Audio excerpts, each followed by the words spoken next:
जय हिंद साथियों, मैं निशा सैनी आपके अपने YouTube चैनल निशा सैनी स्टे 24 में आप सभी का स्वागत है।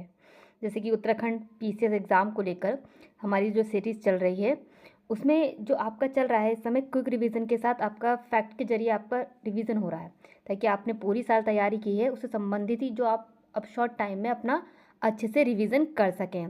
तो जो हमारा टॉपिक चल रहा है उत्तराखंड राज्य में नदी तंत्र, झीलें, ग्लेशियर, कुंड और प्रपात आपका टॉपिक रहा है। इस समय जो टॉपिक है आपका नदी तंत्र है, उससे संबंधित ही हमने अपना लास्ट वीडियो यमुना तंत्र से संबंधित आपको प्रोवाइड करा दिया है। आज हम चर्चा करेंगे गंगा तंत्र की और काली तंत्र की, जो कि उत्तराखंड राज्य से संबंधित है, क्योंकि काली को शारदा भी कहते हैं, जो सबसे पूर्वी नदी तंत्र कहलाता है एक तरीके से। तो इन सभी पे हम चर्चा करेंगे आज, आप हमारे साथ बने रहिए। कि यमुना तंत्र तो हमने कर चुके हैं, लेकिन अब गंगा तंत्र क्या है। यमुना तंत्र से पूर्व गंगा तंत्र। गंगा तंत्र की चर्चा करते हैं कि उत्तराखंड में गंगा नदी को गंगा के नाम से देवप्रयाग के बाद जाना जाता है। यानी उत्तराखंड में देवप्रयाग के बाद यानी भगीरथी और अलकनंदा मिलने के बाद ही गंगा नाम से आपको जाना जाता है। जो गंगा है सबसे पहले भगीरथी आपके आती है, फिर गंगा जब वो अलकनंदा में मिलती हैं तब वहाँ से उसका नाम गंगा पड़ता है, यानी देवप्रयाग में संगम आपका होता है। जबकि गंगोत्री से देवप्रयाग तक इसे भागीरथी नाम से जाना जाता है। वही देवप्रयाग में भागीरथी और अलकनंदा मिलकर जब गंगा के नाम से आगे बढ़ती हैं तो पौड़ी के व्यास घाट के पास फुलचिट्टी नामक स्थान पर बाई ओर से नयार यानी नाद गंगा नदी मिलती है, और आगे बढ़ने पर देहरादून के ऋषिकेश में दाई ओर से चंद्रभागा नदी, और फिर आगे बढ़ने पर दाई ओर से रायवाला के पास सोंग नदी आपकी इसमें मिलती है। कहने का तात्पर्य ये है कि जब गंगा हमारी मिल चुकी है, भगीरथी आपकी और आपकी अलकनंदा मिलने पर आपकी गंगा बनी है, ठीक है। फिर देवप्रयाग में भागीरथी और अलकनंदा मिल जाती हैं। जब वो आगे बढ़ती हैं तो पौड़ी के पास व्यास घाट होता है। व्यास घाट के पास फुलचिटी नामक स्थान है, उसके बाई ओर से न्यार नदी आती है। न्यार नदी जो कि देहरादून के ऋषिकेश में दाई ओर से चंद्रभागा में जब मिल जाती है और आगे बढ़ने पर रायवाल के पास सोंग नदी में मिल जाती है। जो आपकी गंगा नदी आ रही है उसी का अलग अलग जब मिल रही है तो उसका अलग अलग नाम हो जा रहा है। उसी तरीके से क्योंकि जब संगम है, जैसे कि आपके 5 मुख्य संगम रहे हैं, देवप्रयाग रहा है और भी रहे हैं, उस पर हम चर्चा करेंगे। वहीं सोन दून घाटी की एक प्रमुख नदी है, जो कि सोन नदी आपको बताइए, सोंग नदी वो दून घाटी की एक प्रमुख नदी है, जो कि देहरादून जैसे बना था, मैंने लास्ट वीडियो में आपको समझाया था, ठीक है। वहीं सिसवा, बाल्दी, विद्यान, रो आदि इसकी प्रमुख सहायक नदी हैं। यानी सहायक कौन सी नदियाँ हैं आपकी, ये आपकी सहायक नदी हैं। किसकी नदी हैं आपकी, सोन नदी की सहायक नदी हैं। वहीं देहरादून नगर के मध्य से प्रवाहित रिस्पना व विंदाल नदियाँ सिसवाना की सहायक हैं। कहने का तात्पर्य ये है कि जो सोन जो नदी है उसकी सहायक नदी आपकी कौन कौन सी, ये सब हैं।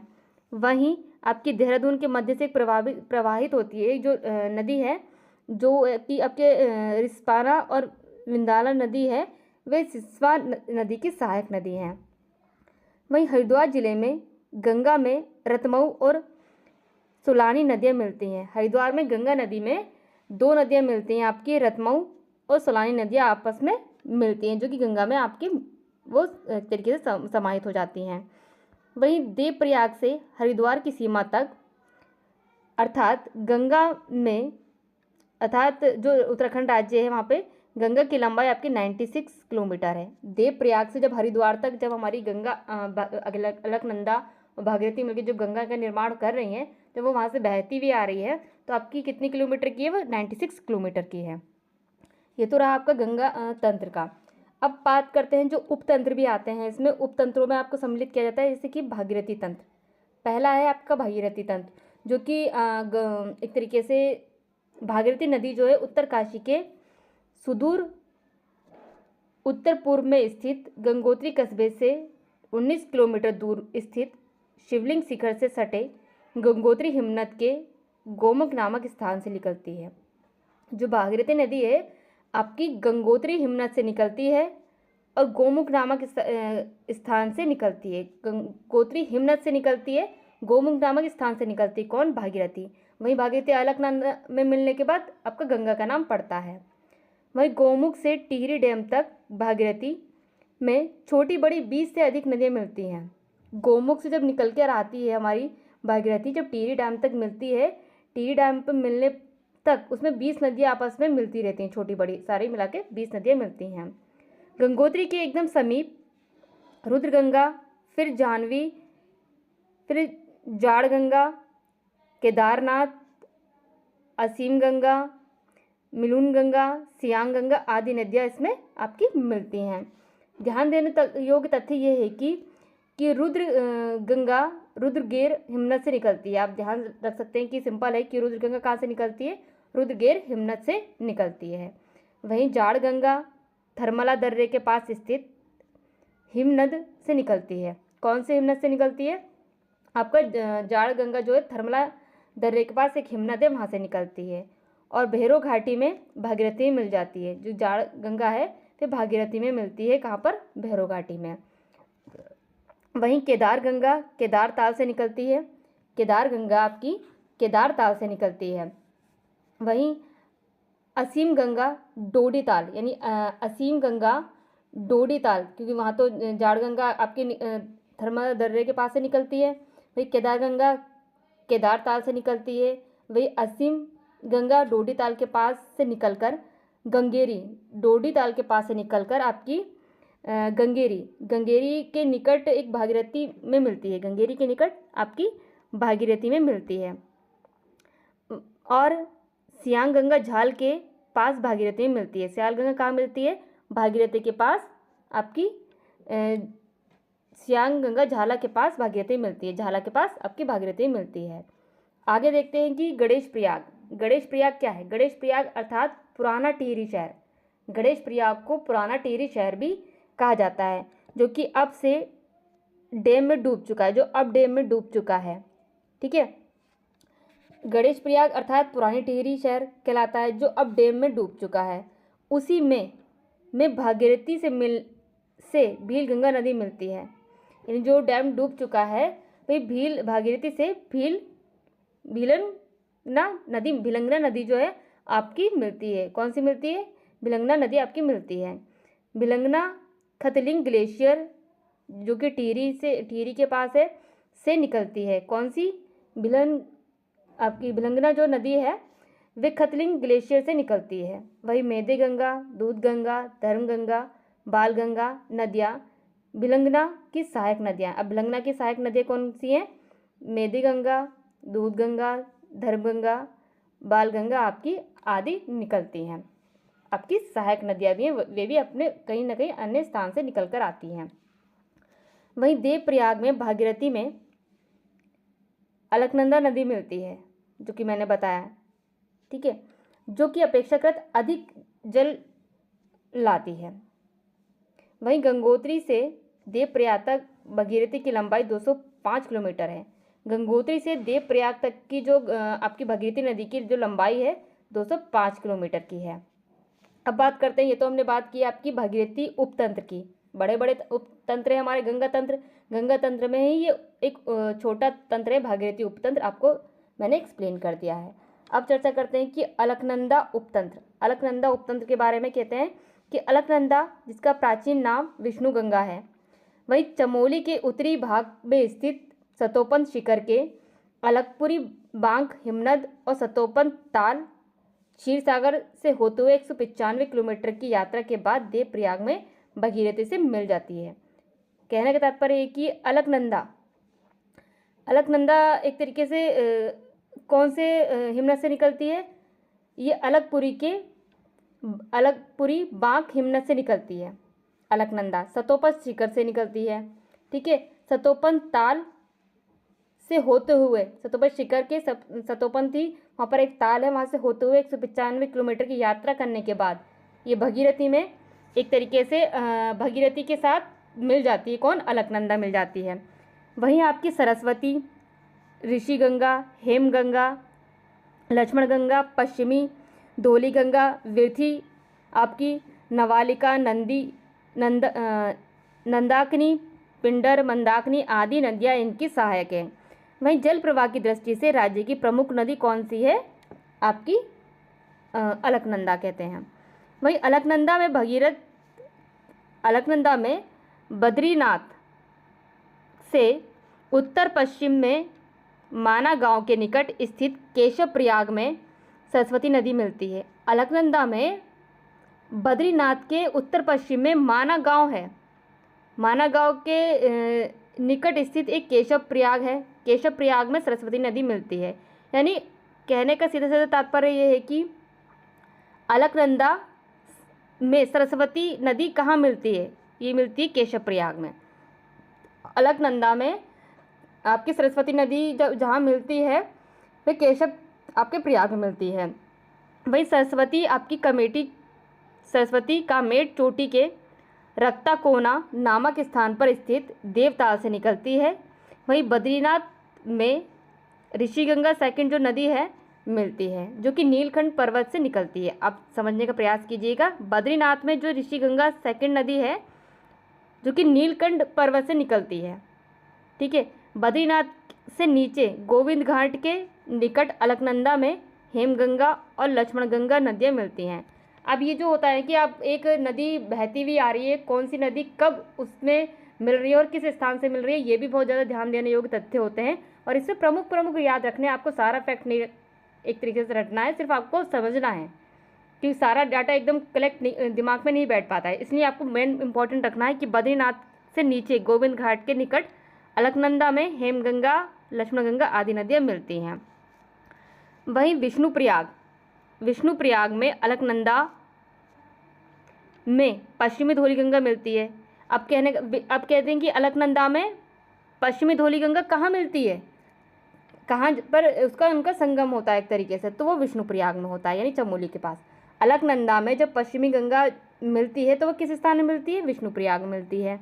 ध्यान देने योग्य तथ्य ये है कि पश्चिमी धौली गंगा का उद्गम स्थल नीति क्षेत्र में स्थित धौलागिर की कुनगुल श्रेणी है। यानी पश्चिमी जो धौली गंगा है उसका जो कहाँ से निकलती है, वो धौलीगिरी की कुनगुल श्रेणी से निकलती है।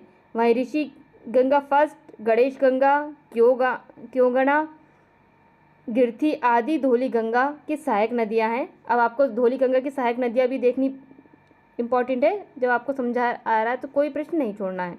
विष्णुप्रयाग तक अलकनंदा को विष्णु गंगा के नाम से ही जाना जाता है।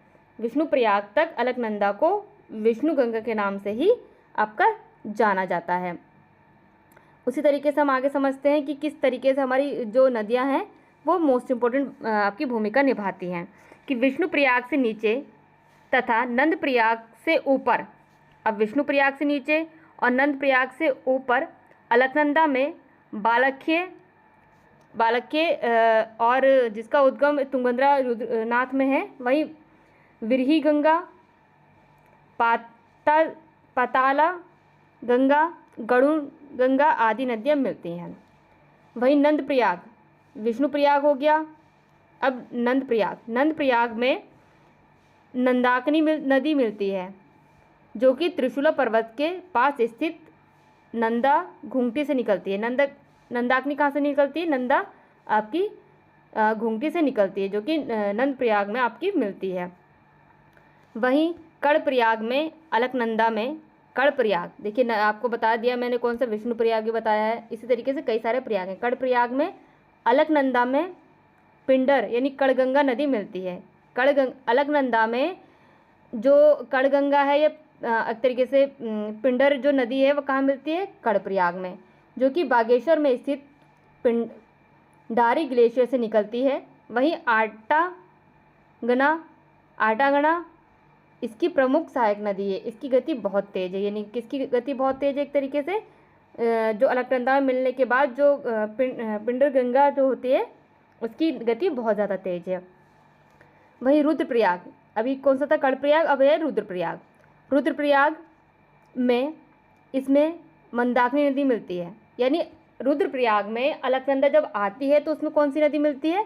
एक तरीके से जब मंदाकिनी नदी मिलती है जो कि केदारनाथ के पास स्थित मंदरांचल श्रेणी व हिमनद से निकलती है।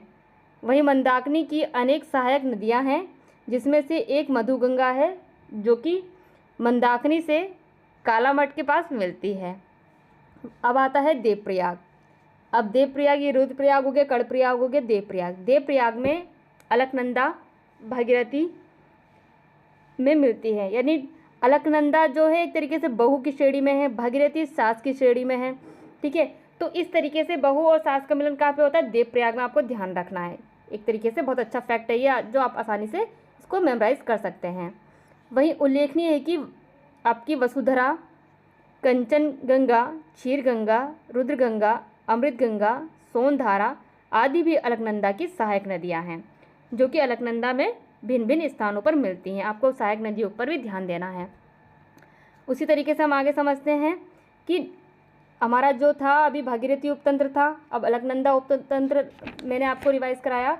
अब है नयार उपतंत्र। नयार उपतंत्र को हम समझने का प्रयास करते हैं कि किस तरीके से इसमें आपके फैक्ट बनने वाले हैं। कि देवप्रयाग के बाद पौड़ी में व्यास घाट के पास स्थित फूलचट्टी नामक स्थान पर गंगा में बाईं ओर से न्यार नदी मिलती है। देवप्रयाग के बाद, क्योंकि अलकनंदा और भागीरथी जब मिल रही हैं तब गंगा का नाम यहाँ पर आ रहा है। ठीक है, फिर गंगा के बाईं ओर से जब न्यार नदी उसमें मिलती है। ध्यान देने योग्य तथ्य ये है कि न्यार नदी दो नदियों यानी पूर्वी व पश्चिमी न्यार से मिलकर बनती है ना, के सतपुली के पास मिलने से बनी है। उल्लेखनीय है कि पूर्वी न्यार दूधातोली के दक्षिण पश्चिमी जखमोली धार श्रेणी से आपके स्न्यूसी गणा के नाम से निकलती है, जबकि पश्चिमी नायार दूधीतोली के उत्तरी पश्चिमी ढाल से सियोली गांड के ढाईजूली गांड नामक दो शाखाओं के रूप में निकलती है। अब चर्चा करते हैं कि पश्चिमी रामगंगा रथवाहिनी तंत्र यानी गंगा तंत्र से पूर्व, यानी आपका पश्चिमी रामगंगा आपका तंत्र है कि इसमें समझाने का प्रयास करते हैं गंगा तंत्र से पूर्व, यानी गंगा तंत्र से पूर्व क्या है? ये नदी पौड़ी, चमोली तथा अल्मोड़ा में फैले दूधीतोली श्रेणी के पूर्वी ढाल से निकलती है। जो पश्चिमी रामगंगा है वह दूधीतोली श्रेणी के पूर्वी ढाल से निकलती है। ठीक है, वहीं चमोली, अल्मोड़ा तथा पौड़ी में 155 किलोमीटर बहने के बाद, कौन सी? चमोली, अल्मोड़ा और एक तरीके से पौड़ी में 155 किलोमीटर बहने के बाद राज्य से बाहर निकल जाती है आपकी नदी। जो है कौन सी नदी निकल जाती है आपकी? एक पश्चिमी रामगंगा आपकी बाहर निकल जाती है। वहीं उत्तर प्रदेश में कन्नौज के पास गंगा में मिल जाती है। कौन सी मिलती है? पश्चिमी रामगंगा मिलती है। ठीक है, विरमा, गागसा, बिनो आदि इसकी सहायक नदियाँ, किसकी? आपकी रामगंगा की, पश्चिमी रामगंगा की सहायक नदियाँ हैं। अब चर्चा करते हैं कि कोसी कोसिल, ये भी कोसी कोसिल आपका एक फैक्ट है, ये नदी है कि ये नदी कोसानी बागेश्वर की पहाड़ियों पर स्थित धारपानी धार से निकलती है और रामगंगा के ठीक पूर्व उसके समानांतर अल्मोड़ा, नैनीताल, उधम सिंह नगर में 168 किलोमीटर बहने के बाद उधम सिंह नगर के सुल्तानपुर नामक स्थान से राज्य से बाहर निकल जाती है, यानी उत्तराखंड राज्य से आपके बाहर निकल जाती है। वही रामगंगा से ये मैदान में प्रवेश करती है। जो रामगंगा एक तरीके से पश्चिमी रामगंगा है, एक तरीके से उसके बाद जो हमारा जो है कोसी, एक तरीके से कोसिल भी होता है, कोसिल भी इसको नाम दिया गया है। फिर रामनगर से ये मैदान में प्रवेश करती है। जो कोसी नदी है उसको कोसी नदी को कोसिला भी कहा जाता है, एक तरीके से कोसानी भी कहा जाता है। बागेश्वरी एक तरीके से जो पहाड़ियाँ हैं वहाँ पर भी एक तरीके से इस तरीके की संज्ञा दी जाती है इस नदी को। वही उत्तर प्रदेश में रामगंगा में मिल जाती है। वही कुमायूं में इसकी घाटी को धान का कटोरा कहा जाता है। रामगंगा की घाटी को धान का कटोरा भी कहा जाता है कुमायूं स्थान पर। देवगना, मनोलगढ़ा, सुमिलागढ़ आदि इसकी सहायक नदियां हैं। अब है आपका दवाका नदी। दवाका नदी को हम किस प्रकार समझते हैं कि कोसी से ठीक पूर्व में प्रवाहित ये नदी नैनीताल के गर्म पानी नामक स्थान पर के पश्चिम से निकलकर नैनीताल तथा उधम सिंह नगर में बहते हुए बाजपुर के पास राज्य से बाहर हो जाती है। कौन सी? दापका नदी। दापका नदी कहाँ से बाहर निकलती है? उत्तराखंड राज्य से बाजपुर के पास से। बाजपुर भी एक तरीके से आपका उत्तराखंड में आता है।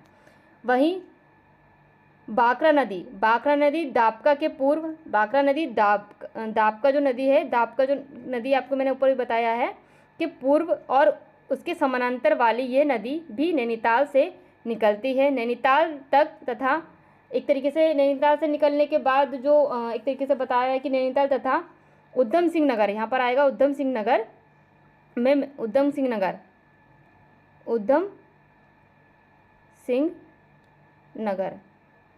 ठीक है, के बहने के बाद खानपुर के पास राज्य से बाहर निकल जाती है। यानी बाकरा जो नदी है, जो उधम सिंह नगर जो है उत्तराखंड का, उससे बाहर निकल जाती है।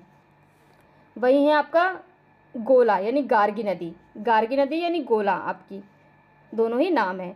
ये बाकरा नदी जो है आपकी, बाकरा नदी के पूर्व और उसके समानांतर बहने वाली ये नदी नैनीताल के पहाड़ पानी नामक स्थान एक तरीके से समानाहार बहन नैनीताल तथा आपका एक तरीके से कह सकते हैं कि नैनीताल के पहाड़ पानी जो एक स्थान है, तो वहाँ से नैनीताल तथा ये एक तरीके से कितने किलोमीटर जाती है एक तरीके से नैनीताल के बाद निकलकर, जो गोला एक तरीके से जो आपकी नदी है नैनीताल के पहाड़ पानी नामक स्थान से निकलकर नैनीताल तथा उधम सिंह नगर, यहाँ पर रहेगा उधम सिंह नगर में 102 किलोमीटर बहने के बाद किच्छा के पास राज्य से बाहर निकल जाती है। गोला नदी उत्तराखंड राज्य से कहाँ से बाहर होती है? वे आपकी किच्छा के पास से आपकी बाहर निकलती है उस राज्य से। ध्यान देने योग्य तथ्य यही है। फिर आपका है देओहा नदी। देओहा नदी, ये तो आपने नदियाँ अभी तक सुनी भी नहीं है, ये छोटी छोटी सहायक नदियाँ हैं जो नदी तंत्र बनाती हैं। गोला नदी के पूर्व और उसके समानांतर बहने वाली यह नदी भी नैनीताल से निकलकर उधम सिंह नगर में बहते हुए राज्य से बाहर चली जाती है। ये राज्य से बाहर चली जाती है, राज्य से आपकी बाहर चली जाती है। कौन चली जाती है?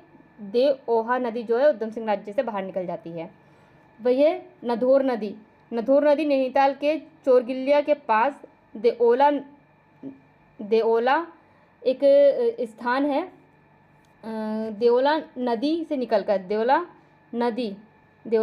निकलकर ये नदी नानकसार नैनीताल में तथा उधम सिंह नगर के बॉर्डर के पास स्थित है। ये जो स्थान है में समाहित हो जाती है। वहीं नधोर के पूर्व में दो और छोटी छोटी नदियाँ एक तरीके से नामक सागर में मिल जाती हैं। ये तो रहे आपका यमुना तंत्र। मैंने यमुना तंत्र में आपको मैंने पढ़ा चुकी हूँ। और ये रहा आपका गंगा तंत्र। गंगा तंत्र मैंने भागीरथी उपतंत्र को आपको समझाया, अलकनंदा उपतंत्र को समझाया। उसी में छोटे छोटे आपके प्रयागों का वर्णन किया है कि नंद प्रयाग हो गया, रुद्र प्रयाग हो गया, देव प्रयाग हो गया, आपका कर्ण प्रयाग हो गया, विष्णु प्रयाग हो गया। इन सभी पर मैंने चर्चा करी है। इसके बाद आपका एक बचता है सिर्फ काली शारदा, यानी काली को शारदा नदी भी कहा जाता है। तंत्र आपका बचा है इसमें, जो तंत्रों का मोस्ट इम्पॉर्टेंट आपकी सीरीज एक तरीके से भूमिका निभाता है आपके प्रश्नों में। आप हमारे साथ इसी तरीके से बने रहिए। हम और भी वीडियो आपको लेकर आते रहेंगे। जय हिंद,